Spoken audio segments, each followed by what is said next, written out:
Hello everyone, আশা করছি আপনারা ভালো আছেন, সুস্থ আছেন। আপনারা দেখছেন আপনাদের ইউটিউব চ্যানেল সময় কথা। আর আজকে এই ভিডিওর মাধ্যমে আলোচনা করব যে জুন মাসের লক্ষ্মীর ভান্ডার প্রকল্পের টাকা কবে অ্যাকাউন্টে পাওয়া যাবে, বিস্তারিত আলোচনা করব এই ভিডিওর মাধ্যমে। চলুন ভিডিওটা শুরু করা যায়।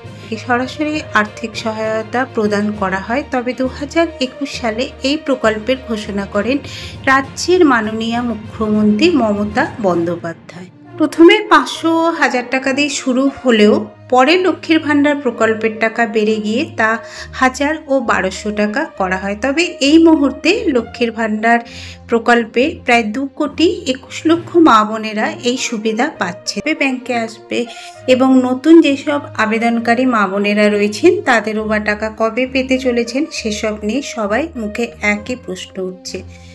তবে নবান্নের বিশেষ অধিকারী সূত্রে জানা যায় যে লক্ষ্মীর ভান্ডার প্রকল্পের টাকা 5 তারিখ থেকে দেয়া মোটামুটি শুরু হতে পারে। তবে 5 তারিখ থেকে দেয়া শুরু হলে তা ধাপে ধাপে দেয়া শুরু হবে, 12 তারিখ পর্যন্ত চলবে। এরই সাথে বৃদ্ধ ভাতা, বিধবা ভাতা ও প্রতিবন্ধী ভাতার টাকাও দেয়া শুরু হবে। প্রকল্পের টাকার জন্য যেসব মা বোনেরা আবেদন করেছেন তাদের অলরেডি টাকা দেয়া শুরু হয়ে গেছে।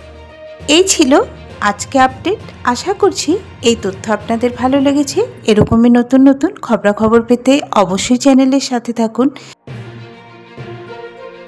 লেটেস্ট খবর এবং আপডেট জানার জন্য অবশ্যই চোখ রাখুন সময় কথা। ব্রেকিং নিউজ এবং ডেইলি শিরোনাম দেখতে চোখ রাখুন সময় কথা।